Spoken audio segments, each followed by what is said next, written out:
hunger, that fire that separates the great from the average. Those were the words that shattered the quiet world I thought we'd built together. No shouting, no dramatic breakup. Just that a diagnosis delivered with surgical precision like a trainer critiquing poor form. I remember staring at him, the man I loved for 4 years, wondering when my warmth became his weakness. My name is Dara Wallace, 29 years old. For most of my adult life, I thought being dependable was enough, showing up working hard, being kind. But apparently kindness doesn't count as currency in Ronnie's new world. It all started with Apex Fitness, a sleek glass fortress with steel walls and an army of mirror-gazing disciples. Ronnie joined it to push himself, he said. At first I was proud.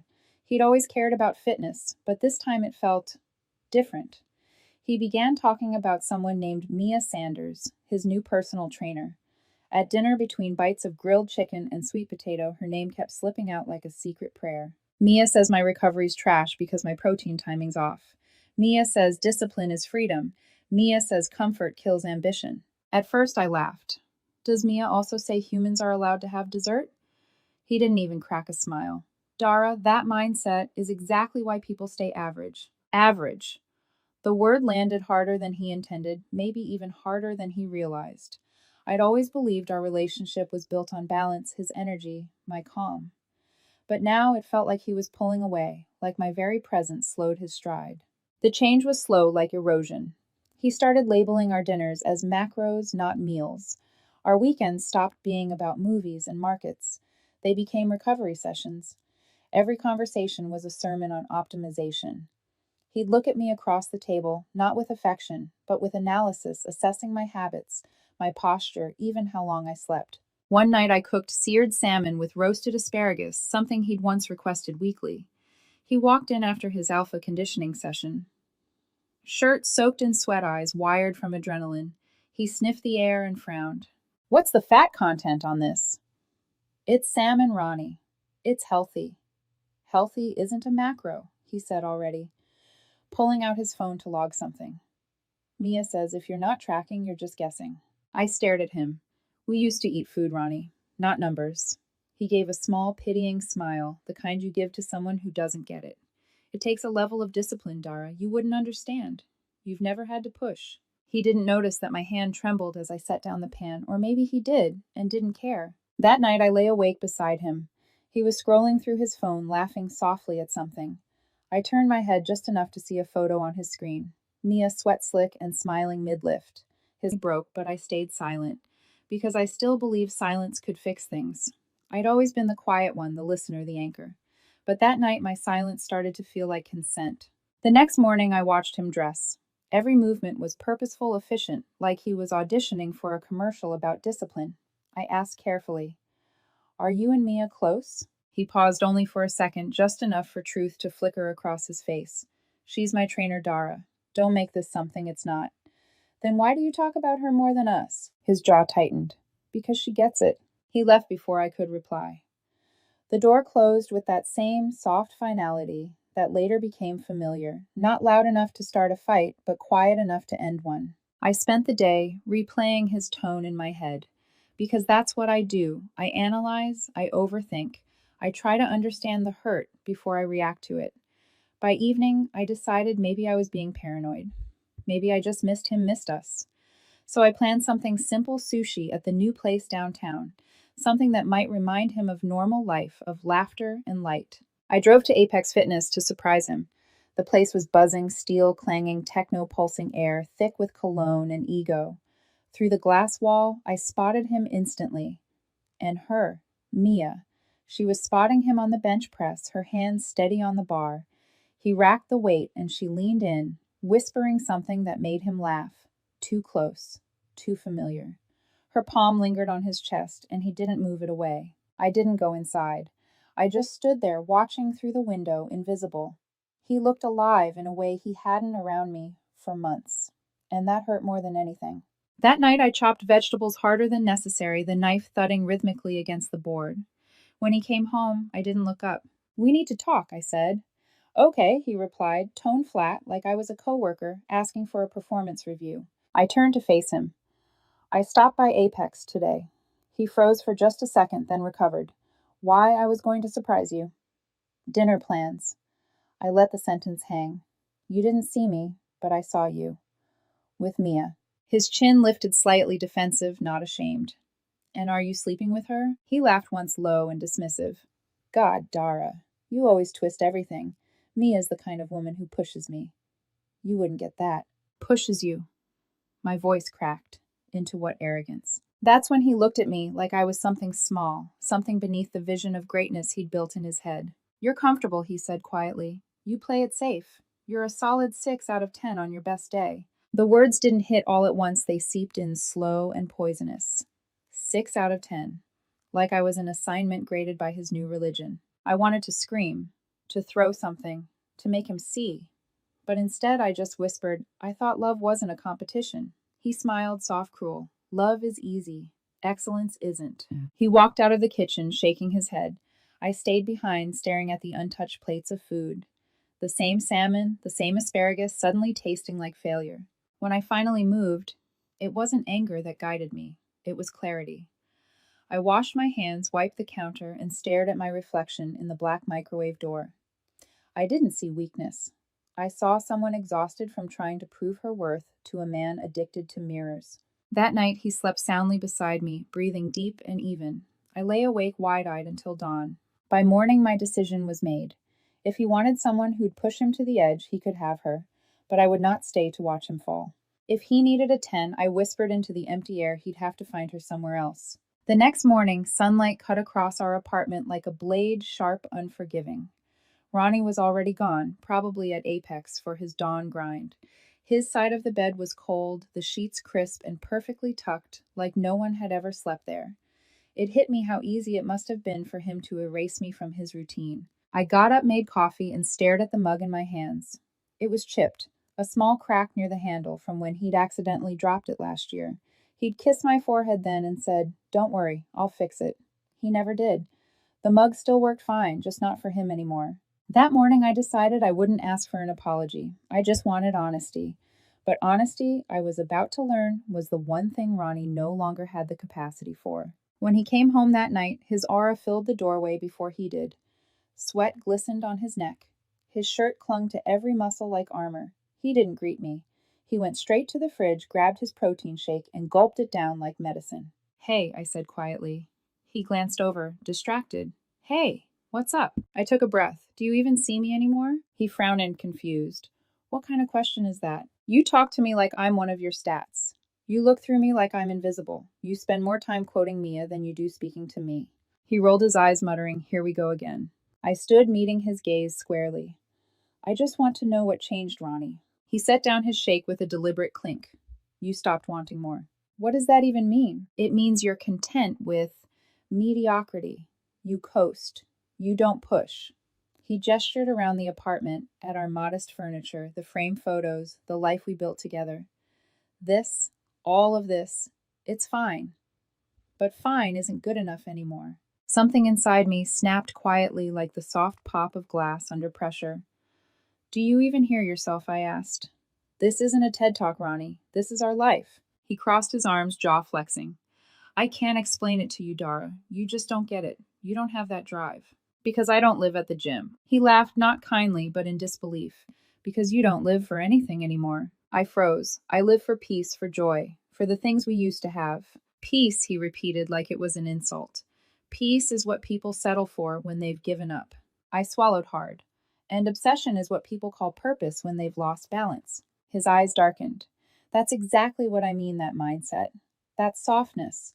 You'll never understand what it's like to push past limits." Then came the words that would replay in my head for weeks. "I need a real woman who pushes her limits, not someone content being a 6 out of 10. It was like he'd slapped me, except worse because it was calculated.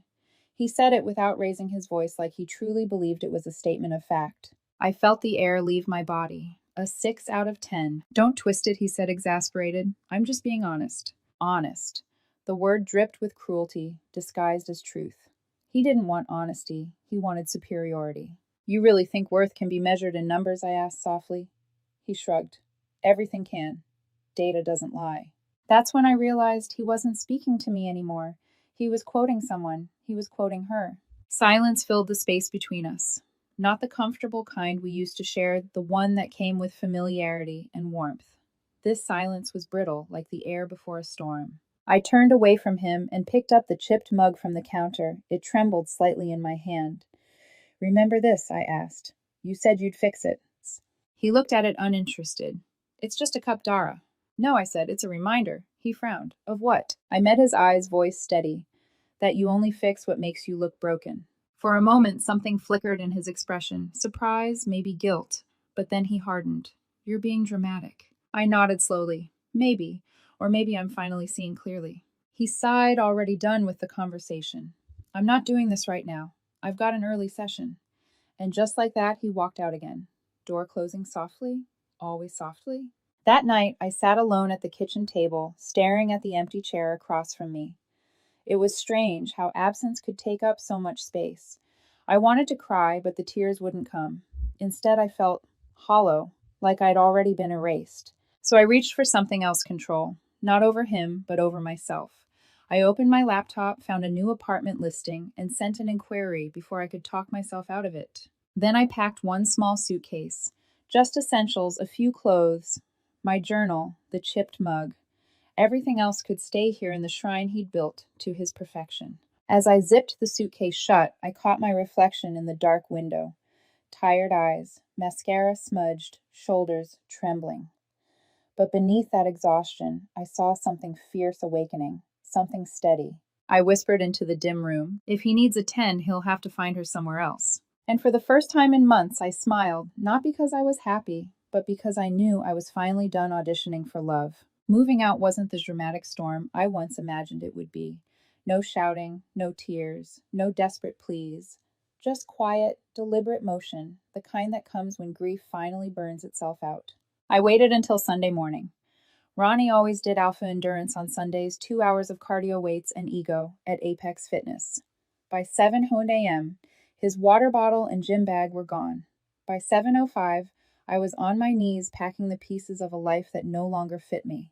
The sound of cardboard flaps folding was oddly comforting.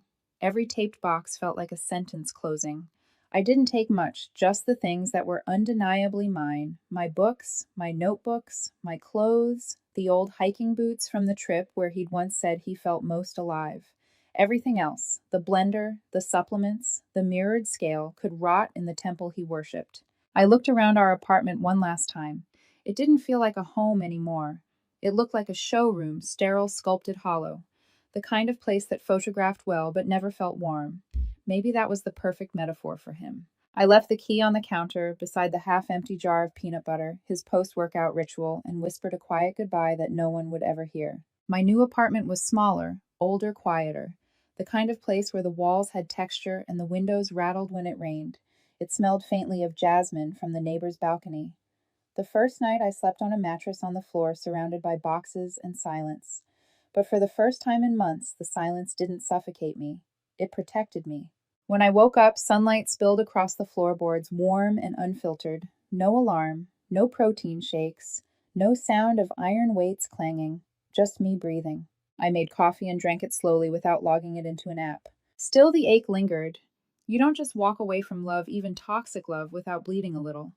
There were moments when I almost texted him just to see if he'd notice I was gone. But every time my finger hovered over his name, I remembered that night his voice calling me a 6 out of 10. His eyes scanning me like data. His smile when he told me I lacked fire. And I'd lower my phone again, breathing through the temptation like a craving I'd already decided not to feed. 3 days later, I found myself wandering near the park after work. Couples jogged past, kids laughed, dogs chased each other, normal life. I sat on a bench watching them and realized how small my world had become under his control. Every decision, every thought had been filtered through what he would approve of. I whispered almost to myself, I don't need to be optimized. I just need to exist. That night, while scrolling through local listings, something caught my eye. Intro to Brazilian Jiu-Jitsu. First class free. I laughed out loud. Ronnie would have mocked it rolling around on a mat with strangers for fun, but that was reason enough for me to go. The dojo was nothing like Apex. No mirrors, no neon slogans, just mats, quiet focus, and the faint scent of sweat and humility. The instructor, a calm man in his 40s, smiled as he handed me a white belt. Here we don't care how strong you are, he said, only how you breathe when you're losing. I didn't understand it then. But by the end of that first class, when a girl half my size submitted me in under a minute, I felt something I hadn't felt in a long time: peace. There was no competition, no score, no measuring tape, just balance, leverage, breath. Every fall came with a lesson. Every defeat made me lighter. By the second week, I wasn't thinking about Ronnie during class. By the third, I'd stopped thinking about him afterward. It's funny how healing often hides in the mundane. I started sleeping better, cooking without guilt, saying no to things that drained me. Some nights I'd walk home from training sweaty and exhausted, and I'd look up at the city lights, the same ones that once reminded me of him, and they felt different, like they belonged to me again. One evening, I found an old photo of us, the hike at Grey Rock Peak. We were covered in dust, laughing arms, wrapped around each other. I almost deleted it, but instead I slipped it into a drawer. Not out of nostalgia, but as a reminder of how even good memories can become poison in the wrong hands. A month passed before his name resurfaced. It came from a friend Ben, one of Ronnie's gym buddies, who'd stayed friendly with both of us. Hey, Dara, just giving you a heads up. Saw Ronnie and Mia at Whole Foods. It was weird. She looked terrified. He was lecturing her about peanut butter, like actually scolding her over the label. I read the message twice. The image was absurd, yet disturbingly familiar. Ronnie dissecting someone's worth over a jar of protein spread. Same script, new audience. I typed back, thanks, Ben. I'm fine, he replied. I figured. Just thought you'd want to know. I didn't really, but part of me felt an uncomfortable mix of pity and relief. Pity for Mia, the new 10. Relief that it wasn't me anymore.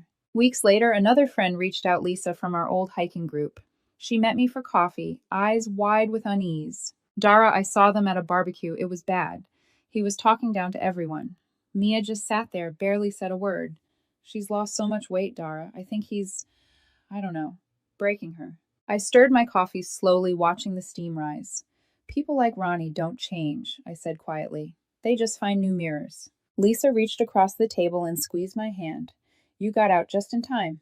I nodded, smiling faintly. No, I woke up just in time. That night, as I locked my apartment door, I realized something profound. Leaving hadn't been the end of my story. It had been the beginning of a quieter one. No grand revenge, no comeback speech, just peace. A peace earned, not given. I poured myself tea, set the chipped mug on the windowsill, and looked out at the rain shimmering on the glass. The world outside was still noisy, sirens, laughter, life. But inside my little apartment, everything was finally still. Peace isn't the absence of noise, I whispered. It's the absence of needing to be heard. And for the first time, I realized I wasn't missing him. He was missing this. It started with a whisper, a name dropped into a conversation I hadn't meant to overhear. At the cafe near my office, two women in gym gear were gossiping, not cruelly, just curiously. The guy from Apex, the one who calls himself King Mode. I heard he got banned. My stomach tightened before my mind caught up. King Mode. That had been Ronnie's handle on social media. I stirred my coffee slowly, pretending not to listen, but every word landed like a stone. Apparently, there'd been an incident. Someone said he'd thrown a dumbbell. Another said he'd screamed at a client. The name Mia came up once quietly. And suddenly I wasn't hearing strangers anymore. I was hearing ghosts. That night when I got home, I opened my phone. Out of pure human weakness, I typed his name into the search bar. His once polished fitness page was gone, deleted. The king had fallen from his throne, and no one seemed surprised. I sat back, heart pounding. I should have felt vindicated. I should have smiled even just a little. But all I felt was tired. Tired for her. For the girl who believed his promises the same way I once did. I remembered how he used to say, "Pressure makes diamonds." Now it seemed that pressure had crushed everything around him instead. 2 days later, my phone buzzed with a message from Rachel, one of Mia's friends, someone I barely knew. Hey, Dara, this might be strange, but could we talk? Curiosity prickled, mixed with unease. When we met, Rachel looked like she hadn't slept. Her tone was hesitant, her voice low. I shouldn't even be telling you this, but I think she's in trouble. Mia, I asked. Yeah. Ronnie. He's controlling everything. Her schedule, her phone, who she talks to. It's like she's disappearing. Rachel looked down at her hands. She told me once that you were the calmest person she'd ever met, that you used to make him laugh. She said she missed that version of him. The words hit like a bruise I didn't know was still there. Rachel, I said softly, that version of him doesn't exist anymore. Her eyes filled with tears. She's scared, Dara. He's not right. She tried to leave once, and he locked her out of their place with her things still inside. I sat in silence for a long moment, fighting the instinct to react, to fix, to help. But I knew better now. That path was a trap disguised as compassion. I'm sorry she's going through that, I said finally. But I can't be the person who saves her. He made sure I barely survived my time with him. I won't go back into that fire. Rachel nodded, though her eyes pleaded for more. I understand, she whispered. I just didn't know who else to tell. We parted with a hug that lingered, two women both haunted by the same man in different ways. That night I dreamed of the mountain Grey Rock Peak. In the dream, Ronnie and I were back at the summit, but the sky was darker this time. When I turned to look at him, it wasn't Ronnie standing beside me. It was Mia, pale, hollow-eyed, clutching her phone like a lifeline. When I reached for her, she whispered, "You got out. Why didn't you warn me?" I woke up drenched in sweat. The city outside my window was quiet and different. I sat there for hours, watching the lights flicker like distant campfires, and I realized how survivors carry guilt even for storms they didn't cause. Weeks passed. The messages from mutual friends slowed, then stopped, until one night my phone lit up again, an unknown number. Dara, it's Sarah. I don't know if you remember me from Mia's book club. I remembered vaguely. Sarah had been kind, quiet, thoughtful. Her next words made my blood run cold. I saw her today, at a cafe. She was wearing sunglasses, but when she took them off, she had a black eye. She said it was an accident, but, Dara, I don't think it was.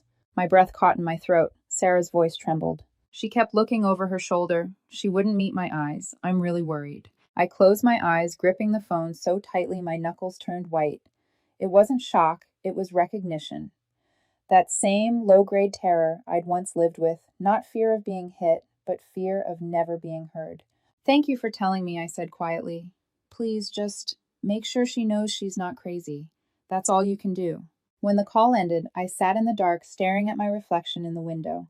For the first time in months, I felt something dangerously close to anger, not at Ronnie, but at the version of me that used to think love could heal a man like him. The next evening, I stayed late at the dojo. We practiced escapes, learning how to breathe under pressure, how to use calm as leverage.